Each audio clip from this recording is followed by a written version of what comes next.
Olá, esta é uma aula de fonética experimental ARELI 321 do IEL da Unicamp.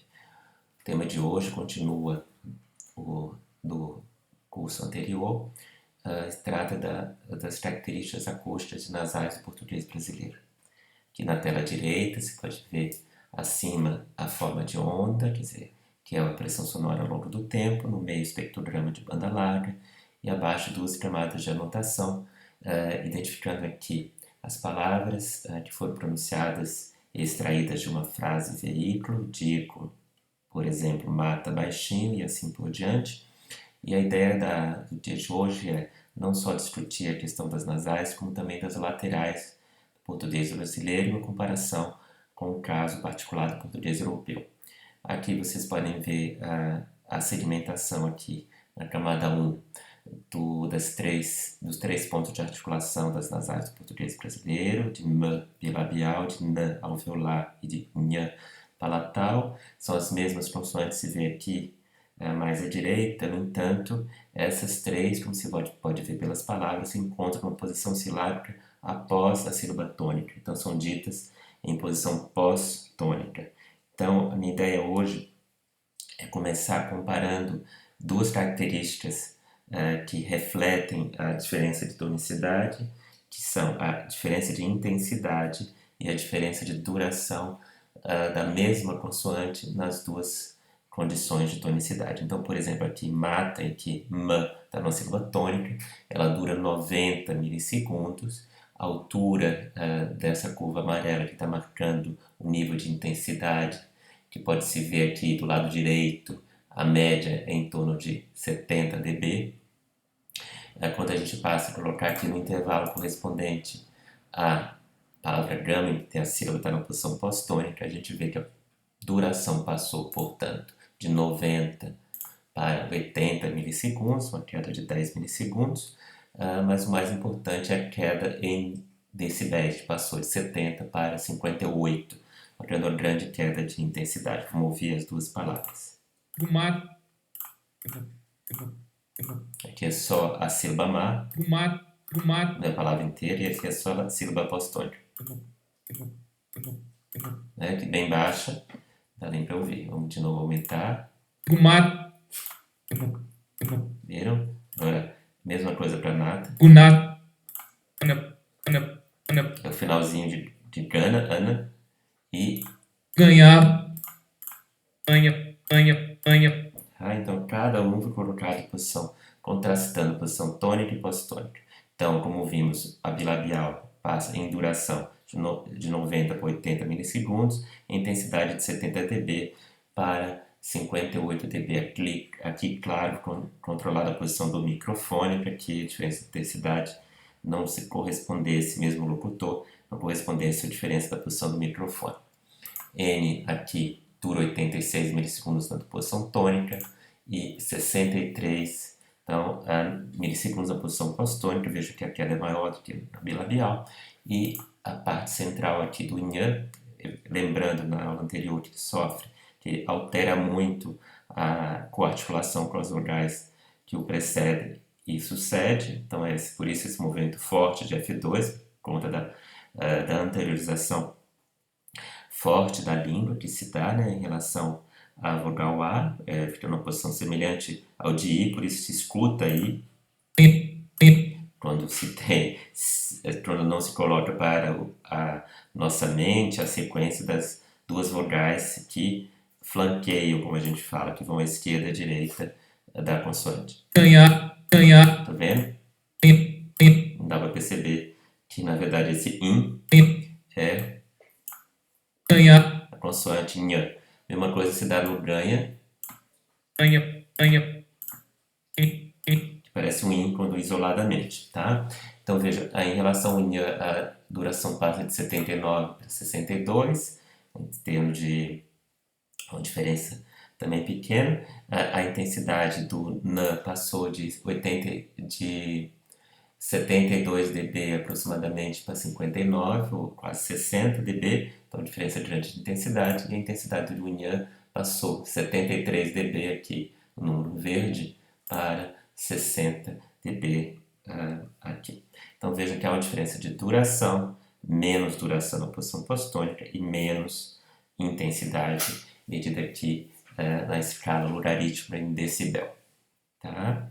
Então essa é a finalidade de hoje. Os movimentos formânticos que se dão logo depois, logo na sílaba seguinte, pode ser visto facilmente na posição tônica, com muito mais dificuldade na pós-tônica, justamente por conta da pouca duração da sílaba, mas aqui pode ver que F1 e F2 sobem, aqui F1 sobe e F2 desce ligeiramente, e aqui pode ver que a mudança é mais profunda, mais forte, em virtude da palatalização. Tá? Então isso em relação às nasais. Agora a gente vai comparar as laterais do português, que são justamente, como se vê na tela, os dois pontos de articulação são da alveolar e da palatal. Vejam que a diferença aqui, tirar a diferença de intensidade, é na configuração formântica.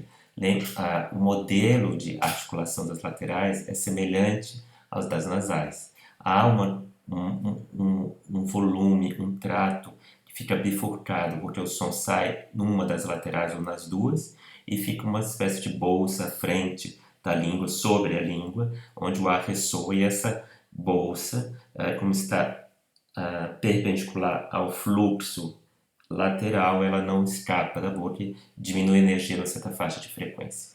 Aí a gente pode ver que entre o F2 e F3 aqui do L há um esbranquecimento maior se comparado com as vogais que estão do lado. É aqui que se encontra o primeiro antiformante, o primeiro efeito de retirar a energia do L. Enquanto você pode ver que no lhã, o primeiro efeito assim, se encontra entre F1 e F2, mas também tem esses efeitos se repetem entre os formantes na parte superior do espectro, aqui do espectrograma, e portanto também do espectro.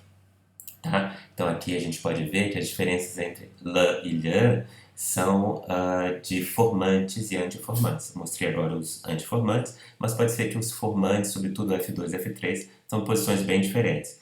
F2 é relativamente baixo, parecido com a posição do E, F3 também parecido com a posição do E, enquanto que F2 e F3 do lhã são muito semelhantes à posição do I. Por isso que isoladamente eles soam como essas vogais que eu acabei de mencionar. Se eu pegar a vogal anterior e seguinte, a gente escuta a lateral.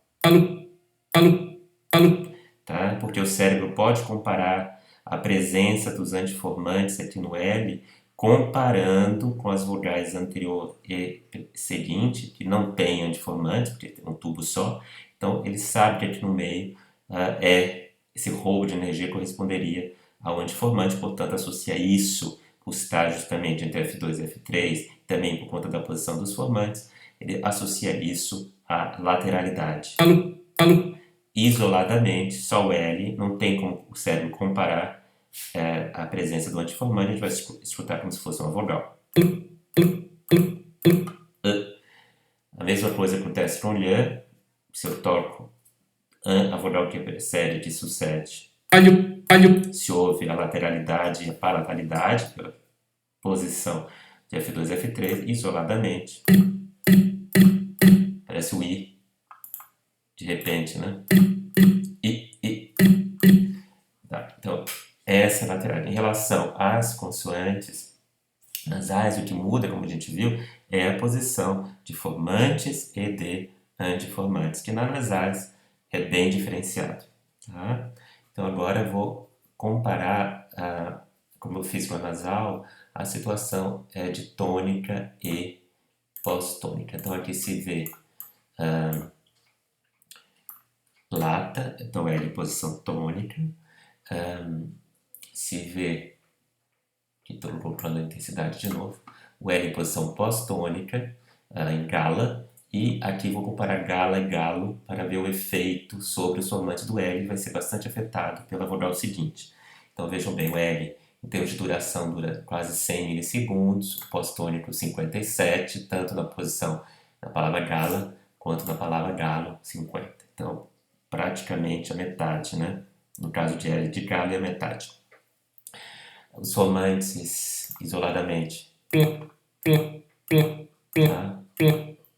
ela quando está entre vogais meio A, meio U, porque justamente está recebendo o efeito por coarticulação da vogal seguinte. Pode dizer que a posição dos sonoantes muda. Vou colocar aqui o cursor bem na horizontal, bem onde está o F1, que tem a ver com, lembre-se, a posição mandibular. Pode ver que o valor aqui é mais alto. Olha aqui, horizontal tracejado é o valor do L de Galo. O de Galo é bem mais baixo. Significa o quê? F1, que a mandíbula está bem mais alta. Se eu colocar aqui bem no F2 do L de Gala, vê-se que a posição está ligeiramente mais baixa no Galo à medida que me aproximo do U, tá?